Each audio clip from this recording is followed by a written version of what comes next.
महाशिवरात्रि यानी देवादिदेव महादेव की आराधना का पर्व। महाशिवरात्रि का पर्व महादेव के भक्तों के लिए बेहद खास होता है। माना जाता है कि इस दिन महादेव और देवी पार्वती का विवाह हुआ था। वैसे तो प्रदेश भर में कई प्राचीन मंदिर हैं जहां अद्भुत शिवलिंग स्थापित है, लेकिन हम बात कर रहे हैं सरगुजा जिले से महज 40 किलोमीटर दूर स्थित देवगढ़ धाम की, जहां संस्कृति और पुरातत्व विभाग ने भी शोध किया हुआ है। नमस्कार, मैं हूं तुषार और आप देख रहे हैं हिंदुस्तान पथ की महादेव की महिमा पर यह खास खबर।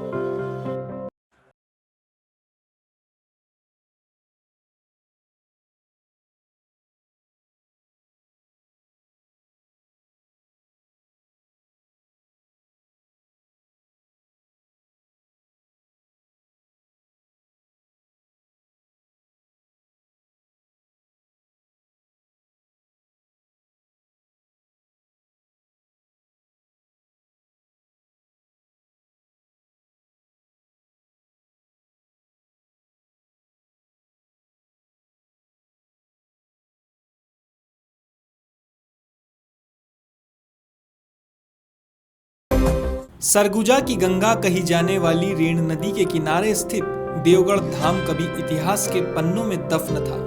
यह धाम साल 1943 में अपने अस्तित्व में आया। बताया जाता है कि जब जमगला गांव के रहने वाले विद्यादास वैष्णव के सपने में शिवलिंग गड़ा हुआ दिखाई दिया।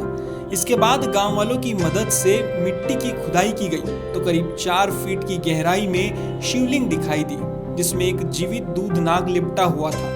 तब से ही प्राचीन और दुर्लभ इस शिवलिंग को अर्धनारीश्वर गौरीशंकर द्वादश ज्योतिर्लिंग के नाम से जाना जाता है। दूर दूर से भक्तगण महादेव गौरी के दर्शन के लिए आते हैं। लोगों का मानना है कि सच्ची श्रद्धा से इस दरबार में जो मांगो वो मिलता है।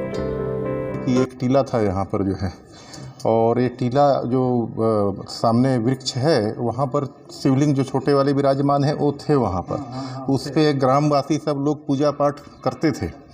बाद में यहाँ पर जब खुदाई चालू की गई जो है तो ये शिवलिंग मिला यहाँ पर।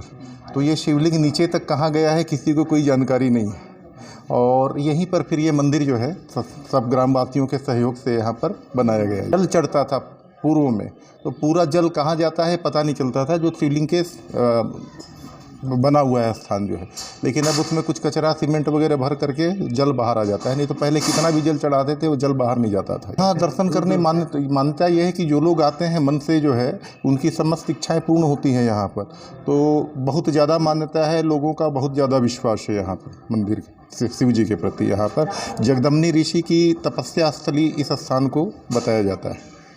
बता दें, सरगुजा प्राकृतिक सौंदर्य से परिपूर्ण जिला है। इस जिले को प्राचीन काल में दंडकारण्य नाम से जाना जाता था। यह ऋषि मुनियों और देवी देवताओं का पावन तपोवन स्थल रहा है। प्राचीन काल में भृगुवंश के महर्षि जमदग्नि का शतमहला आश्रम था, जहां महर्षि छात्रों को ज्ञान, विज्ञान, कला और आध्यात्म की शिक्षा देते थे। ऋषि जमदग्नि की पत्नी रेणुका थी। उनके पास एक कामधेनु गाय थी। कामधेनु गाय और शतमहला को हथियाने के लिए राजा सहस्त्रार्जुन ने आक्रमण कर ऋषि जमदग्नि की हत्या कर दी। ऋषि जमदग्नि और रेणुका के पुत्र परशुराम ने पिता के हत्यारे सहस्त्रार्जुन को परास्त करने के लिए तपस्या की। इसके बाद भगवान भीमशंकर को प्रसन्न कर पाशुपत अस्त्र प्राप्त कर संपूर्ण क्षत्रिय वंश का नाश किया। विद्यादास जी बाबा जी वैष्णव बैरागी थे, पर उनको स्वप्न हुआ यहाँ निवास का कर रहे थे, और उनको स्वप्न में बताया गया तो उन्होंने खोदना प्रारंभ किया। सन 1943 में यहाँ शिवलिंग प्रकट हुए, माने खोद करके निकाला गया। तब से ग्रामवासी वाले शिवरात्रि के महाशिवरात्रि में आ करके जल फूल चढ़ाते थे और चढ़ा करके अपने अपने घर चले जाते थे। परशुराम जी की माता रेणुका थी, तो और उन्होंने यहाँ पर घोर तपस्या किया और जमदग्नि मुनि उनके पति थे कि जो यहाँ गंगा स्नान के लिए उनके लिए जगह नहीं था, स्थान नहीं था, इसलिए तपस्या करके जो है शंकर भगवान का तपस्या किए इसी स्थल पर। और तपस्या करने के पश्चात शिव जी प्रकट हुए। तो वहाँ एक मतलिंगा है, मतंग मुनि के आश्रम माना जाता है, तो वहीं पर जो है वो जल गिरा है और बहते बहते यहाँ पर इस जमगला और बरपारा देवटिकरा के बीच में बहते बहते जो है आगे की ओर बढ़ी है। प्राचीन एक सतमहला नाम का यानी विद्या आश्रम हुआ करता था, जहाँ पुराने ज़माने में विद्यार्थी थे उनको ऋषि मुनि महात्माओं के तरफ से शिक्षा दिया जाता था।